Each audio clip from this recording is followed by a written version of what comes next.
சவுண்டியா sir, உங்களிடமிருந்து நீங்கள் டாஸ்மார்க் நிறுவனத்தினுடைய முன்னாள் நிர்வாக இயக்குனர், சற்றேறக்குரிய 4 ஆண்டு காலம் அந்த நிர்வாக இயக்குனர் பணியில் இருந்திருக்கீங்க. இவ்வளவு முறைகேடுகள் சொல்கிறாங்க, நீங்கள் முதல் தகவல் அறிக்கையில் பார்த்துருப்பீங்க. இவ்வளவு முறைகேடுகள் நடக்க வாய்ப்பு இருக்கா? நடக்க வாய்ப்பு இருக்குது. ஏன் அப்படின்னா, இந்த தொழில் மற்ற தொழில் மாதிரி இது இல்லை. இப்போ ஒரு ஜவுளி கடை வைக்கலாம், ஒரு ஹோட்டல் வைக்கலாம்னா நீங்களும் வைக்கலாம், நானும் வைக்கலாம், யார் வேணாலும் வச்சிடலாம். ஆனால் ஒரு டாஸ்மாக் பார் நடத்துறது அப்படின்றது நம்மளை மாதிரி ஆளுகள்லாம் முன் வர மாட்டோம். கொஞ்சம் அந்த அடாவடி இது பண்ணுற அந்த ஒரு ஊருக்கு ஒரு குரூப்பு, அந்த குரூப்பை தவிர வேறு யாரும் அதை நடத்த முடியாது, நடத்தி அதை சக்ஸஸ் ஆக முடியாது. அதே போல் தான் இந்த டாஸ்மாக் டிரான்ஸ்போர்ட்டும். அப்போ இதில் நார்மலாகவே அந்த கார்ட்டல் அப்படின்றது எல்லா காலகட்டத்திலையும் இருக்கும். எல்லா தொழிலையும் கார்ட்டல் இருக்குதுனாலும் கூட இந்த தொழிலையும் இருக்குது. ஆக காலங்காலமாக அவங்க தான் வந்துக்கிட்டே இருக்கிறாங்க. இதில் கார்ட்டலை தவிர்க்க முடியாது. எந்த ஆட்சி வந்தாலும் நடத்துகிறவங்க அவங்களா தான் இருப்பாங்க. கிட்டத்தட்ட அதே ஆட்கள் தான் பாரெல்லாம் நடத்துவாங்க. ஆட்சிகள் மாறலாம், எது வேணாலும் மாறலாம். அவங்க வரும்பொழுது இங்கே பார்கள் யார் நடத்தினாலும் அது ஒரு பிரச்சனை இல்லை. முறையாக அந்த பார்கள் ஏலம் விடப்பட்டு பணம் வசூலிக்கப்படணும். இப்போ இவங்களுடைய மெயினான குற்றச்சாட்டுகள் பல பார்கள் ஏலம் விடலை, அதனால் அரசுக்கு பெரிய அளவில் இழப்பு ஏற்படுதுன்றாங்க. அது உண்மை. ஏன்னா கிட்டத்தட்ட 5000 பார் இருந்த இடத்துல இன்றைக்கி 3500 பார் தான் இருக்குது. அப்போ 1500 பார் நான் இருக்கும் பொழுது பார் மூலம் மட்டுமே 400 கோடி ரூபாய் வருமானம் வந்தது. ஆமாம், அதில் ஒரு 200 கோடி தான் இந்த டாஸ்மாக்கு மொத்த செலவே ஆகும். மீதி 200 கோடி மிச்சம். அப்புறம் டாஸ்மாகுடைய வருமானம் முழுக்க அரசாங்கத்துக்கு போகும்.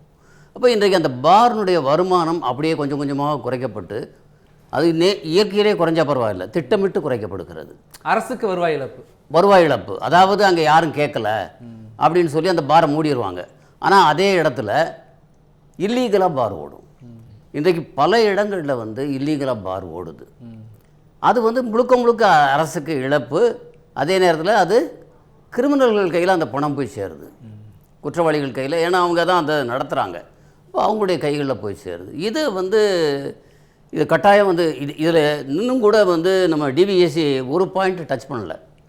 இதை எடுத்திருக்கிற அந்த பார்களில் மாதம் ஒழுங்காக பணம் கட்டியிருக்காங்களா அப்படின்றத அவங்க எடுக்கலை. அப்படி எடுத்திருந்தாங்கன்னா அது இன்னும் பல கோடிகளுக்கு கட்டாமல் இருப்பாங்க. ஏன்னா நான் இருக்கும்போது ஒரு முறை தினமலர் பேப்பரில் முழு பக்கத்துக்கு 1000 கோடி பார் பணம் கட்டாமல் விட்டுட்டாங்க, அதை டாஸ்மாக் வசூல் பண்ணாமல் விட்டுட்டாங்க அப்படின்னு ஒரு பெரிய குற்றச்சாட்டு.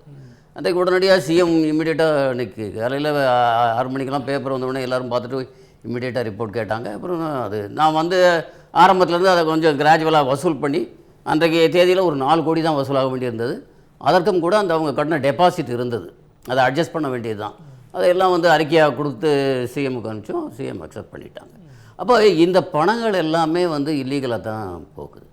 இதில் அதிகாரிகள் மிகப்பெரிய அளவில் சப்போர்ட் ஆகியிருக்கிறாங்க. ஏன்னா அதிகாரிகளை நம்ம சிஸ்டத்தில் மானிட்டர் பண்ண வேண்டியது எம்டி தான். எம்டி தவறிட்டார் அப்படின்றது நல்லாவே தெரியுது. ஏன்னா 3 எஸ்ஆர்எம் இதில் வர்றாங்க, அக்யூஸ்டாக 3 எஸ்ஆர்எம் வர்றாங்க. அப்புறம் சில அதிகாரிகள், மொத்தம் 5 பேர் நினைக்கிறேன். 5 அதிகாரிகள் ஒரு எம்டி வராரு, 2 எஸ்ஆர்எம் வர்றாங்க, ஒருத்தர் உதவியாளர், ஒரு 4 பேர் தான் வராங்க, பாக்கி வெளில தான் இருக்கு. ஆமாம், இப்போ அந்த அதிகாரிகளே இப்போ ஒரு எஸ்ஆர்எம்க்கு கிட்டத்தட்ட 10 டிஸ்ட்ரிக்ட் இருக்குங்க. 8லேருந்து 10 டிஸ்ட்ரிக்ட் இருக்குது. அப்போ 10 டிஸ்ட்ரிக்ட் நிர்வாகமும் அங்கே சரியாக இல்லைன்னு அர்த்தம். கிட்டத்தட்ட 20 டிஸ்ட்ரிக்ட் நிர்வாகம் அங்கே சரியாக இயங்கலை. அப்போ இதை அரசாங்கம் இந்த நடவடிக்கை எடுத்துருக்குன்னா இது கரெக்ட் தான். அது மட்டும் இல்லை, இப்போ அதே போல் பாட்டில் ஊழல் சொல்கிறாங்க. பாட்டிலில் பெரிய அளவில் எல்லா காலகட்டங்கள்லையும் நடக்கும் அது. ஏன்னா ஒரு பாட்டில் அதிகபட்சமாக 3 சர்க்குலேஷன் வரலாம். ஆனால் எத்தனை சர்க்குலேஷன் வருதுன்றதை யாரும் கண்டுபிடிக்கவே முடியாது. இப்போ நம்ம டாஸ்மாகில் ஒரு பாட்டிலுக்கு, ஒரு குவார்ட்டருக்கு இவ்வளோ பணம் கொடுக்குறோம்னா அதில் காஸ்ட் அந்த பிரித்து கொடுப்போம். அந்த பாட்டிலுக்கு எவ்வளவு, அந்த லேபிளுக்கு இவ்வளவு அப்படின்னு பிரித்து தான் அந்த ப்ரைஸை ஃபிக்ஸ் பண்ணுவாங்க. அப்போ நீங்கள் ஒன்றுக்கு அந்த குறிப்பிட்ட அளவுக்கு மேலே நீங்கள் பண்ணும்பொழுது அதிலேருந்து உங்களுக்கு பிளாக் மணி ஜென்ரேட் ஆகிடுது. அந்த பாட்டிலுடைய மறுபயன்பாட்டு சொல்கிறீங்களா? மறுபயன்பாட்டை சொல்கிறேன். இத்தனை தடவை தான் மறுபயன்பாடு பண்ணலான்னு இருக்கும். ஆனால் அது எப்படி நீங்கள் கவுண்ட் பண்ணுவீங்க? ஒன்றும் நீங்கள் சாதாரணமாக அதை கவுண்ட் பண்ண முடியாது. 3 தடவைக்கு மேலே அவர் 4வது தடவை யூஸ் பண்ணாருன்னா அப்போ அந்த பாட்டிலினுடைய காஸ்ட்டை பிளாக் மணி ஆகிடுது. அப்போ அதில் நிறைய பிளாக் மணி ஜென்ரேட் ஆகுது. இப்போ அதுபோல் பாட்டிலில் நிறையா முறைகேடுகள் நடந்திருக்குது. அதே போல் அட்டைப்பேட்டி நான் இருக்கும்போதெல்லாம் அட்டைப்பெட்டி வாங்குறதுக்கு யாருமே வர மாட்டாங்க. இப்போ வந்து அட்டைப்பெட்டியை வந்து அது தனியாக ஏலம் விட்டு எல்லாம் காசாக இருக்குது. எல்லாத்தையும் ஏன்னா அது எப்போயுமே ஏலம் விட்டாலும் கூட அப்போ எல்லாம் அதுக்கு பெரிய டிமாண்ட் இருக்காது, யாரும் எடுக்க மாட்டாங்க. அப்போ வந்து அந்த பணத்தை வந்து அந்த ஊழியர்கள் தான் கட்டுவாங்க. ஊழியர்கள் கட்டிட்டு அங்கேயே அடுக்கி வச்சுட்டு இருப்பாங்க, யாரும் வந்து எடுக்க வர மாட்டாங்க. இப்போ வந்து அதுக்கு தனியாக ஒரு ஆள், ஏன்னா இப்போ வந்து இந்த அமேசான் இவங்கெல்லாம் வந்த பிறகு பேக்கிங் மெட்டீரியலுக்கு ரொம்ப டிமாண்ட் ஆகிருக்கு. அப்போ இந்த பேக்கிங் மெட்டீரியல் எல்லாம் வந்து இமீடியட்டாக எடுத்துக்கிறாங்க. அது ஒரு பெரிய தொழிலாக டிவிஎஸ்னுடைய வழக்கு பதிவு அந்த முறைகேடு குற்றச்சாட்டுக்கான முகாந்திரங்கள் இருக்குங்கிறீங்க. அடிப்படை ஆதாரங்கள் இருக்குது, முகாந்திரங்கள் இருக்குது. தொடர்ந்து பேசலாம் சார். திரு சவுண்டியா சார், இப்போ நம்ம குறிப்பாக இதில் அதிகாரிகள் மேலே ஒரு குற்றத்தை சொல்கிறாரு. இப்போ அதிகாரிகளும் ஒரு நிர்வாக இயக்குனராக இருந்தவர், முதுநிலை மண்டல மேலாளர் உள்ளிட்டோர்லாம் இந்த வழக்குக்குள்ளே அவர்கள் பேரிலும் பதிவாயிருக்கிற ஒரு சூழல்ல அதிகாரிகளை பொறுத்த வரைக்கும் அதிகாரிகளுக்கும் சமபங்கு இருக்கா, இல்லை சில நேரங்களில் அதிகாரிகள் தான் அமைச்சர்களை அரசை தவறாக வழி நடத்துகிறாங்களா? இல்லை, இதில் நம்ம பேசுகிறது எல்லாமே அதிகாரிகள் பண்ணுறது 5 ரூபா 10 ரூபா இதைத்தான் சத்தம் போட்டு சண்டை போட்டு பேசுகிறோம். 1000 கோடி 2000 கோடின்னா அது அரசியல் அப்படின்னு ஒதுக்க பார்க்குறோம். 10 ரூபா வாங்குறாரு, தப்பு தான், நடவடிக்கை எடுக்கிறோம் தான். ஆனால் இப்போ 10,000 கோடி சம்பாதிச்சவர் மேலே கேஸ் போடும்போது அது ஏன் அரசியல்னு பேசணும்? அது தப்பு இல்லை. அது எப்பயுமே வந்து நேர்மை அப்படின்றது நம்மளை பார்த்தானே நம்ம பிள்ளைகள் வளருது. நம்ம நேர்மையாக இருந்தால் தானே நம்ம பிள்ளைகள் நேர்மையாக இருக்கும். அப்போ தலைவன் தானே நேர்மையாக இருக்கணும். தலைவர்கள் இங்கே நேர்மையாக இல்லை. இப்போ நீங்கள் அரசு அதிகாரிகள் பண்ணுறாங்க, தப்பு பண்ணுறாங்க. யாராவது நீங்கள் அரசு அதிகாரிகளை பழி வாங்குறீங்கன்னு வக்காலத்து வாங்கினாங்களா இது வரைக்கும்?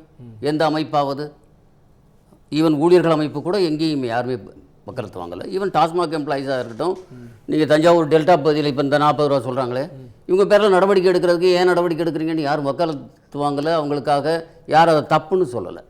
அதை தப்புன்னு சொல்லாதப்போ ஏன் இதை மட்டும் ஏன் தப்புன்னு சொல்கிறீங்க? நீங்கள் இதை மட்டுமே நீங்கள் பார்த்தீங்கன்னா கடந்த ஆட்சி காலங்களில் 2 மந்திரிகள் மேலே கேஸ் போடுறாங்க. அவர் நம்முடைய பொன்முடி அவர்களுடைய வழக்கு எப்படி கடைசியில் விசாரிக்கப்பட்டது, எப்படி தீர்ப்பு வழங்கப்பட்டதுன்னு நாடு முழுக்க தெரியும் இல்லையா? அது அப்பீலாக எடுத்தார் ஹைகோர்ட் ஜட்ஜு. அதே போல் நம்ம அவங்க KKSSR ராமச்சந்திரன், தங்கம் தென்னரசு இவருடைய வழக்குகள் வந்து எப்படி வித்ட்ரா பண்ண போகுது? இதே DVSC தான் கேஸ் போடுறாங்க. அதே DVSC வந்து ஆட்சி மாறும்போது வித்ட்ரா பண்ணுறாங்க. இதெல்லாம் எப்படி நடக்குது? அப்போது அரசியல்வாதிகளுக்கு ஒரு மாதிரியாக நியாயமாக இருக்குது, ஊழியர்களுக்கு ஒரு நியாயமாக இருக்குது. இதனால தான் இங்கே இந்த லஞ்சம் வர்றதுக்கு காரணமே, அடிப்படை காரணம், நான் போடுற கையெழுத்துக்கு ஒரு அரசியல்வாதி பணம் வாங்குறாரு. இங்கே நிர்வாகம் அதிகாரிகள் பண்ணுறாங்க. ஒரு IAS ஆஃபீஸர் தான் கடைசியில் கையெழுத்து போடுறார் ஃபைலில். அவர் கையெழுத்து போடுறதுக்கு ஒரு அரசியல் தலைவர் லஞ்சம் வாங்குறாரு. அப்போ அந்த அதிகாரி எதுக்கு? நாளைக்கு மாட்டிக்கிட்டால் அதிகாரி ஜெயிலுக்கு போவார் இல்லையா? அவர் பணம் வாங்கிட்டு அவர் பாட்டுக்கு போயிடுவாராம். இப்பயும் பார்த்தீங்கன்னா செந்தில் பாலாஜி மேலே வருமானத்திற்கு அதிகமாக சொத்து சேர்த்ததாக தான் வழக்கு போடுறாங்க. ஊழல் பண்ணதாக வழக்கு போட முடியல, போட முடியாது. ஏன்னா இங்கே இருக்கிற சிஸ்டங்கள் வந்து அந்த மாதிரி தான் இருக்குது. ஊழல் நீங்கள் இதுவரைக்கும் தமிழ்நாட்டில் ஊழலுக்காக யாராவது கைது செய்யப்பட்டு ஜெயிலுக்கு போயிருக்காங்களா தண்டனை பெற்று? இந்தியா அது சொத்து வருமானத்திற்கு அதிகமாக சொத்து சேர்த்த வழக்கு நீங்கள் அப்படித்தான் வழக்கு போட முடியுது. இதுவரைக்கும் இந்தியாவிலேயே லல்லு பிரசாத் யாதவ், சிபு சோரன் 2 பேர் தான் அந்த லஞ்ச வாங்கின வழக்கில் ஜெயிலுக்கு போயிருக்காங்க. ஏன்னா அதை நிரூபிக்க முடியாது. ஆட்சி மாறுது, 5 வருஷத்துக்கு ஒரு தடவை ஆட்சி மாறுது. அதே DVSCயை கேஸ் போட்ட DVSCயை கேஸை தப்பு அப்படின்னு ஃபைல் பண்ணுறாங்க. இது எப்படி, எந்த வகை நியாயம்? அப்போ நீங்கள் ஒரு ஆட்சி 15 வருஷம் 20 வருஷம் தொடர்ந்து இருந்தால் தான் முன்னாடி இருந்த ஆட்சி செய்த தவறுகளை நிரூபிக்க முடியும். இப்போ நீங்கள் இவரை 5 வருஷம் கஷ்டப்பட்டு நிறைய கண்டுபிடிக்கிறாரு, கேஸ் போகுதுன்னே வச்சுக்கோங்க. அடுத்து ஆட்சி மாறினா என்ன ஆகுன்னு நினைக்கிறீங்க? இந்த கேஸ் எல்லாம் நீர்த்து போகும். அப்போது நீங்கள் தொடர்ந்து இவருடைய முன்னெடுப்பு வந்து சரியான முன்னெடுப்புகள் தான். நீங்கள் அரசியல்வாதிகள் எல்லா ஆட்சி காலத்தையும் இப்படி தான் சொல்லுவாங்க, இது வந்து சதி அல்லது பழி வாங்குறது அப்படின்னு சொல்லுவாங்க. அது அவர்கள் கோர்ட்டில் வந்து அவங்களுக்கு ஆப்பர்ச்சுனிட்டி இருக்குது, கோர்ட்டில் போய் அவங்க ப்ரூவ் பண்ணுறதுக்கான ஆப்பர்ச்சுனிட்டி. தவறாகவும் ஒரு அரசியல்வாதியை, அவர் முன்னாள் அமைச்சராக இருந்தாலும் ஒரு அரசியல்வாதி அப்படிங்கிறப்ப பொய் குற்றச்சாட்டையும் கைது செய்ய நடவடிக்கை எடுக்க வாய்ப்பு இருக்கு. ஏன் அமைச்சராக இருந்தாலும் அப்படின்னு ஏன் பேசுறீங்க? ஏன் IAS ஆஃபீஸராக இருந்தாலும் ஏன் பேசுறீங்க? எல்லாம் சாதாரண ஊழியர் தானே. அரசாங்கத்தில் சம்பளம் வாங்குற அவர் எவ்வளோ சம்பளம் வாங்குறாரு? அமைச்சர் சம்பளமாக தானே வாங்குறாரு அவர். வேறு என்ன இருக்குது? நானும் சம்பளம் வாங்குறேன், அவரும் சம்பளம் வாங்குறாரு. அதை விட அவருக்கு என்ன இருக்குது பெருசா? அமைச்சர் நீங்கள் தான் பெருசாக பேசுங்க. நான் சொல்றது, அவர் ஒரு அமைச்சராக இருந்தாலும் ஒரு அரசியல் கட்சியுடைய தலைவர், ஒரு மாவட்ட தலைவர், அரசியல்வாதி. அமைச்சர், அதனால அரசியல் ரீதியான பழிவாங்கல் இருக்கலாமோ? அமைச்சர்ன்றது ஒரு ரெஸ்பான்சிபிலிட்டிங்க, பவர் இல்லது. அமைச்சர்ன்றதோ ஐஏஎஸ் ஆஃபீஸர்ன்றதோ ரெஸ்பான்சிபிலிட்டி. அது பவர்னு இவங்களா நினச்சி நான் பெரிய ஆள் அப்படின்னா, நீங்கள் ஒரு 1.5 லட்ச ரூபா சம்பளம் வாங்குறீங்க, அவ்வளோதானே வாங்குறீங்க. நான் ஒரு 1.5 லட்ச ரூபா சம்பளம் வாங்குறேன், நீங்கள் ஒரு 1.5 லட்ச ரூபா சம்பளம் வாங்குறீங்க. எல்லாரும் அதிகாரிகள் தான், எல்லாரும் மக்களுக்கு சர்வ் பண்ண தான் வந்திருக்கோம்.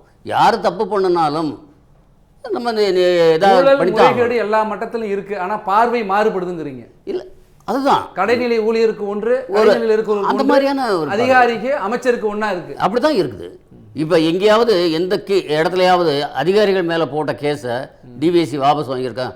ஒரு விஏஓ 100 ரூபா வாங்கினாருன்னா அரெஸ்ட் பண்ணுறாங்க, 500 ரூபா வாங்கினா அரெஸ்ட் பண்ணியிருக்காங்க. அந்த கேஸ் 10 வருஷம் நடக்குங்க. 10 வருஷமாக அவர் சஸ்பென்ஷனில் தான் இருப்பார். வழக்கு முடிந்து தீர்ப்பு வர்ற வரைக்கும் அவர் சர்வீஸில் எடுக்க மாட்டாங்க. ஆனால் ஒரு அமைச்சர் அவர் பேரில் கேஸ் இருந்தாலும் அடுத்து எலெக்ஷனில் நிற்கிறாரு, ஜெயிக்கிறாரு, திரும்பவும் மந்திரியாக வர்றாரு. ஒரு அதிகாரியால் அது முடியலையே, அவருடைய வாழ்க்கையை அதோட காலியாக போயிடுதுல்ல. அப்போ இங்கே வந்து அந்த போக்கு வந்து நம்முடைய மனசுலேயே அது உள்ளே இருக்குது. அவங்கெல்லாம் வந்து பெரிய அந்த காலத்து ராஜாக்கள் மாதிரியும் ஊழியர்கள் எல்லாம் வந்து அடிமைகள் மாதிரியான ஒரு மனப்போக்கு நம்ம மனசில் இருக்குது. நம்ம தான் அப்படி பார்க்குறோம். ஏன் அவங்க பேரில் பழி வாங்குறதுன்னு ஏன் சொல்கிறீங்க? அப்போ விசாகன் பேரில் போட்ட கேஸ் பழி வாங்குறதா? தவறு இருந்தாலும் அவர் கோர்ட்டில் நிரூபிக்கட்டும். கோர்ட்டுக்கு அவருக்கு வாய்ப்பு இருக்குல்ல. அவர் யாருக்கும் வந்து நம்ம உடனே வந்து நீ உனக்கு தூக்கு அப்படின்னு யாரும் சொல்லலையே. எல்லாருக்கும் வாய்ப்பு இருக்குது, கோர்ட்டில் வாய்ப்பு இருக்குது. நீங்கள் வாய்ப்பை பயன்படுத்தி நீங்கள் இல்லைன்னு நிரூபிச்சுட்டு போங்க, அவ்வளோதானே. அரசியலை பொறுத்த மட்டும் அவங்களை யாரும் அரசியலில் நிற்கக்கூடாதுன்னு சொல்லலை. தீர்ப்பு வர்றது வரைக்கும், அதுவும் குறிப்பிட்ட ஆண்டுகளுக்கு மேல் தண்டனை வந்தால் தான் நீங்கள் நிற்க முடியும். அதர்வைஸ் நீங்கள் நிற்கலாம், திரும்ப மந்திரி ஆகலாம், என்ன வேணாலும் ஆகலாம். அப்படி இருக்கும்போது இதில் பதறதுக்கு என்ன இருக்குது? தமிழ் ஜனம் சேனலை சப்ஸ்கிரைப் பண்ணாமல் பார்த்துட்டு இருந்தீங்கன்னா மறக்காமல் சப்ஸ்கிரைப் பண்ணிடுங்க.